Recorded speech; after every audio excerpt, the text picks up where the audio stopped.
Pikmin 2 is generally considered to be the hardest entry in the Pikmin series, but how hard is Pikmin 2? The descriptions of Pikmin 2's difficulty has kinda snowballed over the years. I feel like back when it released and in the 2010s it was generally considered the hardest but also not that hard of a game and was regarded highly. However, it seems in recent times that this sentiment of it being the hardest has mutated into the game being an outrageously difficult experience. And there's a few people and reviewers that will tell you it is an unfair, poorly designed game with no strategy. No, unacceptable. And it's sometimes described as not even having level design at all. Unacceptable. The game's difficulty has overall been exaggerated to a comedic degree, and it has garnered a rather tainted reputation because of this. However, is Pikmin 2 really unfair and poorly designed? No, in fact, I think Pikmin 2 is quite well designed. You'll hear these recent claims of how Pikmin 2 is an absolute train wreck, but I haven't seen many arguments against these claims. So I'm making this video to provide a case on why I think Pikmin 2's difficulty is for the most part fair and well designed. Before we begin, be sure to subscribe for high quality Pikmin videos weekly. Pikmin 2's main mechanic is the caves, and this is where the majority of the complaints lie. In Pikmin 1, you only had the time-based overworlds, and time was the overall focus of Pikmin 1. You had 30 days to collect 30 ship parts, and there's a 13-minute timer per day. There is also some resource management, as you would be punished for not using your Pikmin wisely or carelessly getting them killed, but that was a secondary focus. Now, in Pikmin 2, there is still the time-based overworlds, but there is no longer a strict day limit, and time is now the secondary focus. There are punishments for playing slowly, and there is still a high score aspect, but time isn't the main focus. The main focus here is what once was the secondary focus of Pikmin 1, resource management. There is no time limit inside of caves, instead you have a Pikmin limit. You can bring a max of 100 Pikmin into a cave, and from there, your main goal is to preserve that number to the best of your ability. A task that is made harder as more Pikmin types are introduced and as more difficult enemy layouts appear. For some reason, a semi-common claim I've heard thrown towards Pikmin 2 is that it doesn't feature strategy or isn't a real-time strategy game due to the removal of the day limits from Pikmin 1. This is just false and misunderstands what strategy or an RTS is. The time aspects not being prioritized does not mean that the strategy has been removed. It's just that Pikmin 2 is focusing on strategizing how you manage your Pikmin squad more, an element of strategy that was also present in Pikmin 1. Real-time strategy is kind of a weird genre description for a Pikmin because it doesn't exactly fit into that mesh, but it is close enough. And Pikmin 2 does have RTS elements. In fact, managing squads is far more prevalent in most RTS games compared to time limits. This essentially makes Pikmin 1 the odd one out here, but obviously that isn't a bad thing for both of these games. Shiggy Miggy didn't accidentally forget to include strategy in the strategy game. It just focused more on a form of strategy that was also prevalent in Pikmin 1, that being resource management. It'd be like if I claimed that Pikmin 3, the next game from Pikmin 2, featured zero strategy at all solely because it decided to focus on the time management instead of the resource management. Yet again, that game is just focusing on something different. And it's not like the time management has been fully erased, there's still the time-based overworlds, and occasionally you get examples of time management inside of caves, with stuff such as enemies reviving and the most known example, the Water Wraith. Now, another very common complaint you'll see lobbied towards this game by critics is also related to the Pikmin limit. A common complaint is relating to the potential to get your full squad killed or wiped out. Apparently, you can just be walking around with your full squad, but they will quickly die, and having your full squad getting eaten and killed in mass is presented as Pikmin 2's fault. However, it really isn't. It's established very early on that bringing your full squad everywhere and flinging them at enemies is a pretty impractical and bad idea. And it's better to split up your squad into pieces and approach things with caution and strategy. For the footage I'm using here, even if you didn't know that yellows would be the best for dealing with this boss fight, and instead brought something like a small group of red Pikmin, you'd still be able to mostly safely observe what the boss does. And you'd probably quickly learn that yellows would be the best for reaching him. A good example of this claim made against Pikmin 2 is this review from GameXplain, which is a professional gaming organization, and this review claims that Pikmin 2 is an unfair game and mentions the Pikmin limit as a negative. However, in every gameplay clip, a full squad of Pikmin is just hurled at every enemy and situation, which obviously leads to those Pikmin dying, yet this is portrayed as some sort of unavoidable design flaw. Splitting up your squad can avoid this, you won't need every single Pikmin for every single situation. If a floor is primarily filled with poison hazards and enemies, it would be wise to mostly use a squad of whites. To put it simply, the easiest way to avoid your full squad getting eaten is just not to use your full squad for every situation.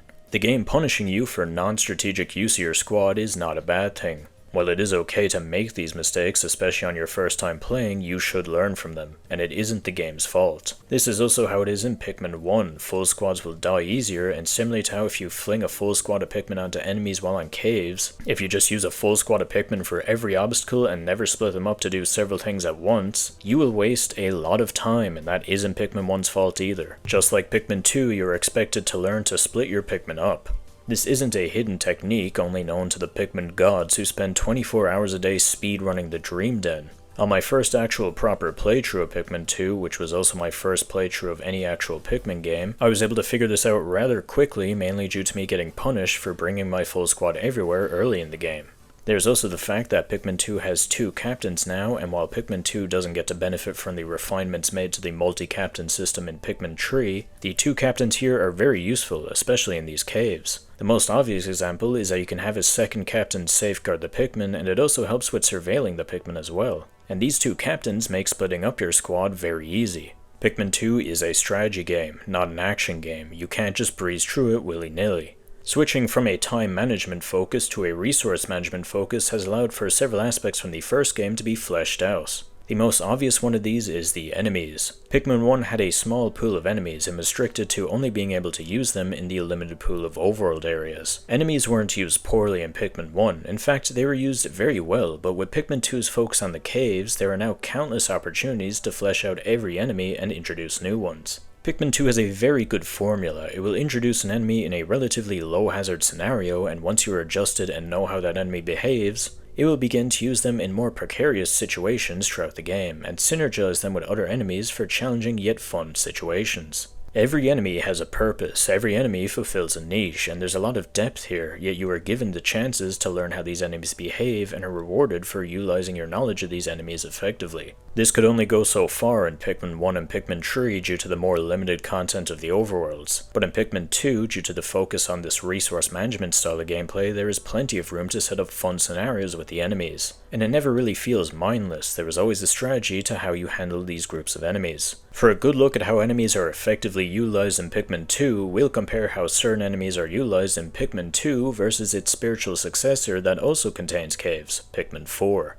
Now, I've been told that Pikmin 4 has way better design compared to Pikmin 2's caves and that they have been vastly improved for this game. Let's start with a relatively uncommon enemy, which are the lesser and greater spotted jelly floats. These enemies suck up Pikmin, and the greater spotted jelly float can also suck up your captains. They have a pretty slow kill timer at a minute, so they aren't the biggest threats, but they do also have a high amount of health. They're introduced in the shower room, and you get a pretty easy layout with them, which introduces what they do.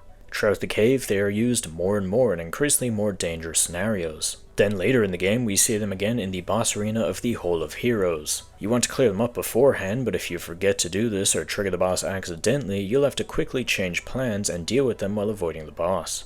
Then they're used on this floor around a bunch of small weak enemies. You usually want to deal with the weaker enemies first and then take down the jelly floats. The final appearance of them is on this floor where they are next to a shifting sand arena and some cannonballs. It's a good final challenge for them. You naturally want to use a smaller squad of Pikmin due to the boulder firing cannonballs, but the jelly floats can suck up your squad members. You'll have to plan out on how you want to deal with this. It's a simple enemy but has a purpose. It's a Pikmin stealer that can steal a good deal of Pikmin, and it also serves as a tank. It is a bit rare, probably could have been used some more, but they return in Pikmin 4, and let's see how Pikmin 4 expands upon them. They are introduced in the seafloor resource, and they are away from every other enemy, which makes sense because they are being introduced. We get to see what they do here. Then we get to see them again, and it's on its own. Yet again, okay, maybe they're still trying to introduce them. Next floor, they are still by themselves, not synergizing with any other enemies. Okay, maybe the whole cave is just trying to introduce them. Then their next appearance is their final one inside of caves, and it's in the ultimate testing range, and they're on their own. Okay, maybe that was a bad example. Anode beetles can produce rays of electricity and are much more common compared to the jelly floats. He's yet again introduced in a mostly isolated form, but the game utilizes him in increasingly more interesting scenarios. Such as here, they're next to a bumbling snitch bug who can grab the captain and can lead to disaster. In Pikmin 4, it's introduced in the Sightless Passage, and because it's their introduction, they are isolated, which is alright, and it's gone. Doesn't show up in caves after that appearance. I guess if we chill a little and look outside of caves, it appears in this mission mode stage. They're behind this thing here and they're all on their own, so they're pretty easy to deal with, and they're gone. The puffy blowhog was carried on from Pikmin 1 into Pikmin 2, and like those other enemies, increasingly gets used in more interesting scenarios along with its counterparts, the withering blowhog, that can deflower Pikmin. In Pikmin 4, I'm beginning to notice a pattern. This is actually good game design because the game tries to gaslight us into believing it's an end-of-cave boss. What the fuck? Of course it has to be separated from everyone else. This harmless enemy that blows wind is a really threatening boss. Its counterpart returns in sublevel 3 of the engulfed castle, and it's gone! I could keep going, but this trend persists for basically every enemy, and it presents a problem for Pikmin 4, which is why should I learn or care about these enemies? In Pikmin 2, it was clear why. The game would use enemies strategically. You'd learn what they do and how they work, and you then had to use that knowledge to strategize for the various scenarios the game puts you through. The way enemies are utilized in Pikmin 4's caves make them function as glorified decoration sets, and there isn't a reason to care about any of them or any reward for learning what they do or how they work. Pikmin 2's caves are generally better designed compared to Pikmin 4's caves due to this. You have to think strategically on how to deal with the enemies and are rewarded for your observations and knowledge. This is also purely only talking about the level design layouts, ignoring changes made to those enemies, and also not mentioning all of the other cool, well-received additions and choices made to Pikmin 4 that also affects caves. Now, I didn't just do that to dunk on Pikmin 4, it also shows how Pikmin 2 effectively utilizes and introduces its enemies. It introduces an enemy in a scenario with little stress, and for the rest of the game, uses that enemy in inventive scenarios. It isn't unfair, as the game gives you a chance to learn how that enemy works, even on your first time playing. This is also good for replayability. It feels like every time I replay Pikmin 2, I come up with new improvements in how I deal with enemies. And Pikmin is designed to be a very replayable game, so this is a good thing. Now, a lot of critics complain about their full squads getting wiped out in caves, but some will complain about far smaller Pikmin deaths, and that if these occur, they are simply forced to hit the reset button. They just didn't have a choice. The game saves before every sublevel, so you can simply reset the floor and try again. For many of these critics, the criteria for Pikmin deaths will be comically low to the point where they are essentially playing the game deathless. I don't mean to beat a dead horse here, but for a quick example, in Trefilla's Pikmin 2 video, his criteria for a reset was simply 1 purple dying. People who say this will also sometimes claim that resetting the game ruins the resource management. Resetting the game will get described like it's some key built-in feature, but it really isn't. Pikmin 4 has a rewind button, and people do complain about this, but I never really took issue with it as it isn't forced upon you. If you don't want to rewind time, you don't have to. It's mostly just a catch-up feature for beginners, and it's kind of fully on you if you choose to exploit this. This is even more applicable to Pikmin 2 because here, it's not even a built-in or intended feature and essentially just counts as cheating. The game never asks you if you want to reset or has Colin dropping in a quip about turning back the clock. Now, if you choose to reset the game, that's perfectly okay, but it isn't Pikmin 2's fault if you choose to cheese it excessively and make the game unfun for yourself, because this isn't an intended feature. It'd be like if I said every time I made a mistake in Pikmin 1, I was simply just forced to restart the day and then complain that the time management aspects had been nullified because of me doing that. You don't need to reset upon a few Pikmin dying. On my first proper playthrough of this game, when I was kind of buns, I didn't even know you could do this, but it didn't matter as I was able to get through the game just fine. There was no moment where a reset would have been necessary. Even if you make a bad mistake and lose a good few Pikmin, you can still carry on just fine most of the time. Another thing they were able to flesh out due to the focus on resource management is managing your squad of Pikmin. This obviously did exist in Pikmin 1, but was easy enough. You could keep a steady supply of Pikmin and grow them up. In these caves, however, you really have to focus on how you build and manage your squad, which develops throughout the game as you get more and more types. There will be quite a lot of depth to how you choose to build the Pikmin composition of your squad, and you get to use a lot of the Pikmin's niches throughout these caves, especially the hazards, which become more of a priority here. Blue Pikmin were already interesting in Pikmin 1 because they didn't serve any real benefits aside from traversing through water, which blocked any other Pikmin type. Aside from that, they were doing nothing else for your squad aside from countering the most common roadblock.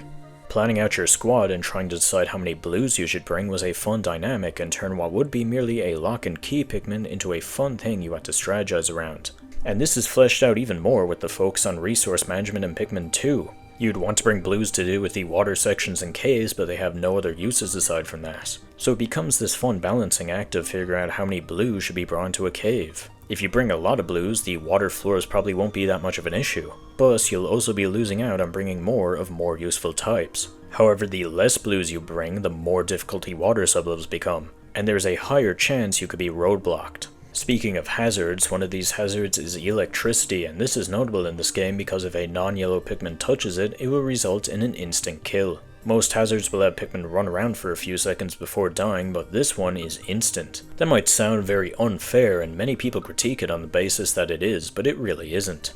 Aside from the final boss that uses all of the core hazards, there are 4 electrical enemies and objects in Pikmin 2. The first one being the electrical wall, which is only spawned in above ground and basically just serves as a progression tool. The next one is the electrical wires that spawn in caves. These are threatening, but you will be aware of their existence early into a sublevel. And they have clear tells as well. The anode bill is an electrical enemy. This one is first introduced inside a sublevel next to flying enemies, and this is pretty good level design, as earlier when you unlock yellows, you are mostly taught of their throw height, so you'd naturally want to use them here, and you get a mostly harmless introduction to anode beetles. They spark electricity and will fuse with each other to form electrical lines. It's another enemy that has a clear telegraph. The final one is the electrical variant of the Dweevil, but by the time you encounter that one, you've already run into previous variations of the elemental Dweevils, so it's already established what this one will do.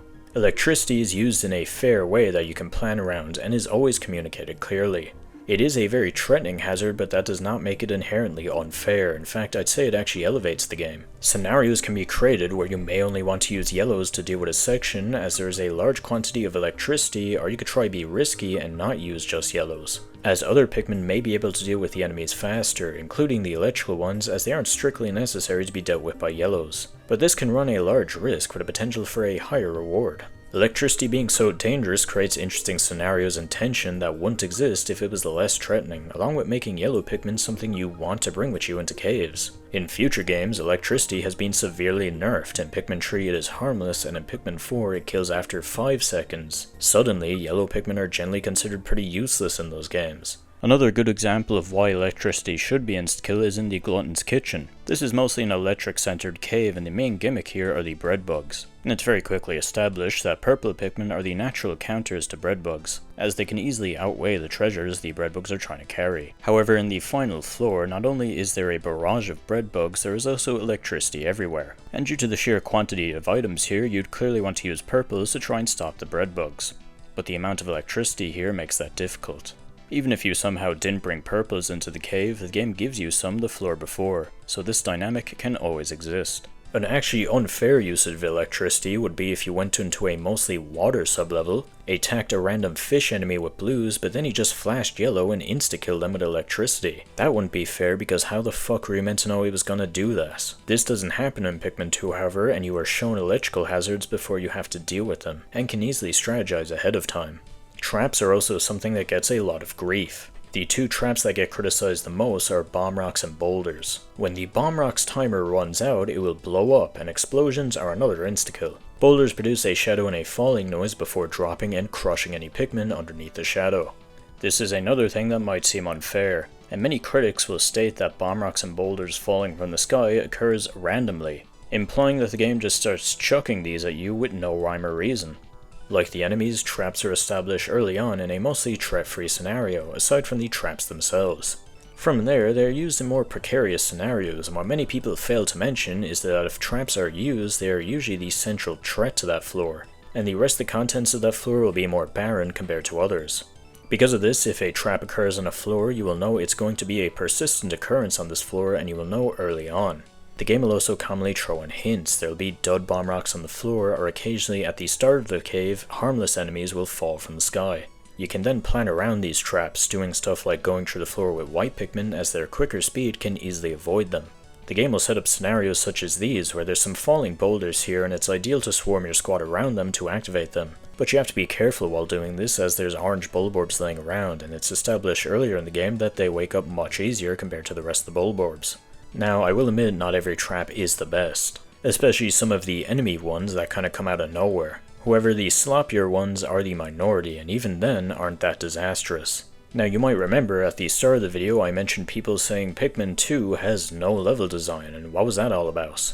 Well, Pikmin 2's caves use procedural generation, and based on that alone, many critics will jump to the conclusion that Pikmin 2 features zero level design. Any mishaps they experienced in the caves were just purely the game's fault because it's all AI generated slop.